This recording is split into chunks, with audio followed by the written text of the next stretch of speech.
הנושא הראשון שלנו, 4.5 מיליון שקלים פיצוי לאופנוען בן 40 שנפגע בתאונת דרכים. איתנו עורך הדין שייצג את הרוכב מול חברת הביטוח, עורך דין אוהד גוהר. שלום אוהד. מה שלומך? טוב, איזה סכום אסטרונומי, מה היה שם? כן, אז אני אסביר. בגדול, מה שקרה זה רוכב אופנוע, יצא לטיול, עשה תאונה. אחרי התאונה הוא נפגע. קודם כל, מה שגילו בעצם בהתחלה היה רק פגיעות אורתופדיות, שבר ברגל, שבר ביד ושבר בארובת העין. עכשיו, בסופו של יום, התיקים האלה מטבעם, גובה הנזק, לפי גובה הנזק בעצם נקבע הפיצוי. 4.5 מיליון שקלים על שבר ברגל, שבר ביד, נשמע לי קצת מוגזם ומופרך, לא?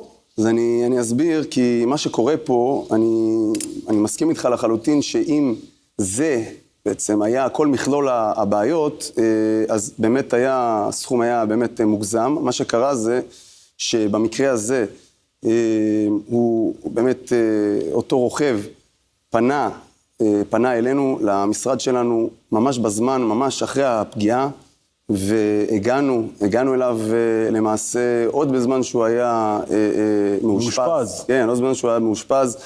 ואז כשהגענו, למעשה, אני ביקשתי לראות את דוח ביניים בעצם, כדי להסתכל מה הם בינתיים, על מה היה התלונות וכו', ואימתתי את זה עם התלונות האמיתיות שיש לו. בעצם אני באתי ואני שאלתי אותו על עוד דברים שבעצם שמפריעים לו. עכשיו, מה שקורה במקרים כאלה, המון פעמים דברים לא נרשמים בתוך בגלל הלחץ של הרופאים או שזו רשלנות? אי אפשר באמת להכניס את זה, ואני יכול להגיד לך שכל שבוע לא קורה מקרה שאני נתקל באיזושהי תאונה, מגיע לאיזשהו מקרה, אני שואל ממה אתה סובל, הוא מספר לי כל מיני דברים, ואני רואה שבין זה לבין מה שכתוב, שמיים וארץ. שום קשר. עכשיו, מעבר לזה, במקרה שלו ספציפית, שבר בארובת העין, באמת זה היה ברור שיש לו איזושהי פגיעת ראש. עכשיו, שבר בארובת העין כעיקרון לא מותיר נכות, לא משאיר איזשהו נזק ארוך טווח. בעצם בתיקים האלה, נזקים שהם ארוכי טווח, זה בעצם מה שמוביל לפיצוי גבוה, בגלל שבתאונות דרכים, זה חשוב לדעת, הפיצוי עבור כאב וסבל הוא נמוך, הוא קבוע לפי חוק, והוא יחסית נמוך. אז באמת רוב הפיצוי הוא לגבי כל מה שקשור בנזקים ארוכי טווח. מה שקרה כאן היה שבאמת כשהוא התלונן, שאלתי אותו, נפגעת פגיעת ראש, מה לגבי זיכרון? והתחלתי לשאול אותו כל מיני שאלות לגבי, שיבהיר לי בעצם את המצב שלו. אז באמת הוא הסביר שהוא מרגיש שיש לו בעיות בזיכרון. אותם בעיות בזיכרון, לא עלה להם זכר. זאת פגיעה קוגניטיבית, אני מבין. בדיוק, עכשיו, לא עלה להם זכר בכלל במסמכים בהתחלה. אז ניהרתי באמת להסביר למשפחה שהם חייבים להסביר בעצם לרופאים, ושהדבר הזה חייב להיות משהו שלא רק שהרופאים עכשיו מציינים את זה כלאחר יד, אלא משהו שחייבים בעצם לבקש מומחה שיגיע, יבדוק, יעשה בדיקות וכו' וכו'. עכשיו, הוא עשה בדיקה, שלחנו אותו גם יותר מאוחר לבדיקה שנקראת בדיקה נוירוקוגניטיבית, בדיקה מיוחדת, בעצם עושים את הבדיקה, ואז באמת התגלה שיש שם גם עניינים נוספים, נזק נוסף, שאלנו אותו לגבי נזק נפשי גם היה לו. זאת אומרת, המכלול הוא הרבה יותר רחב מאשר הפגיעה האורתופדית. אני חייב לשאול, זה משנה אם הוא היה אשם או לא אשם בתאונה? קודם כל, בתאונות דרכים חשוב לדעת, ככל שיש תעודת ביטוח חובה, האשמה בכלל לא רלוונטית.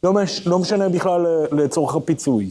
היא לא משנה לצורך הפיצוי כלום, מעבר לזה שהיא לא משנה לצורך הפיצוי. גם מעבר לזה, אפילו אם יש בן אדם שכל עוד זה לא איזשהו משהו מכוון, אז אפילו אם בן אדם חס וחלילה נסע אפילו שיקור, הוא עדיין הגיע לו את הפיצוי המלא, מכיוון שהוא היה מבוטח בביטוח חובה, והוא עבר תאונה. אז זה מאוד חשוב, לכן תמיד לזכור לעשות את הביטוחים, זה גם מאוד חשוב. אתה יודע, החורף כבר כאן, ולא מעט רוכבי אופנוע עוברים תאונות דרכים. אני אשמח לנצל את הדקה האחרונה שלנו, חוץ מלהתפנות לבית החולים כמובן. מה צריך לעשות אדם שנפגע בתאונת אופנוע? אז לא רק בתאונת אופנוע, למעשה אחרי כל פגיעה, כמו שמתייעצים עם רופא, אחרי כל פגיעה, ובמיוחד באמת אחרי תאונות דרכים, תאונות אופנוע, תאונות דרכים וכל תאונה בכלל, לפנות לעורך דין כמה שיותר מהר. הפנייה לעורך דין בעצם יוצרת מצב שהעורך דין הוא לא רק מטפל לך בתביעה עצמה מול החברות הביטוח וכולי, הוא גם בעצם עובר איתך ובודק שכל הדברים וכל התלונות בעצם עולים על המסמכים, הוא עושה בדיקה שבאמת כל הדברים שהרופאים שמו לב אליהם הם באמת כל הדברים שעלו, והמון פעמים אני יכול להגיד לך שיוצא מצב שאני מסתכל ואני רואה שיש לבן אדם מקרה, למשל תלונה כזאת, תלונה כזאת, תלונה כזאת, הרופאים לא חיברו את התלונות האלה לכדי עניין אחד, ולמעשה אני שם לב שיש לו איזושהי תסמונת שיכולה להיות אפילו נדירה, ובעצם הדבר הזה שווה המון המון כסף, אבל התלונות האלה לחוד לא שווים כלום. ואז יכול להיות לך מצב שבעצם עורך דין שאין לו מושג והוא לא מכיר את זה, בעצם לא יעמוד על הדברים האלו, ומאוד מאוד חשוב לכן להתעסק לפנות באמת אנשי מקצוע שיש להם ניסיון בתחום, כי באמת המון פעמים אותו פיצוי יכול להיות פיצוי גבוה בהרבה. משנה חיים. משנה חיים, נכון, נכון. משנה חיים בסיטואציות כאלה שבאמת העורך דין יודע לחבר את האחד ועוד אחד הזה. בסיטואציות. שלא נדע, אבל אם חס וחלילה נפגעתם בתאונת דרכים, חפשו עורך דין שמתמחה בתחום. תודה רבה, עורך הדין. תודה רבה, מולי, תודה רבה. תודה.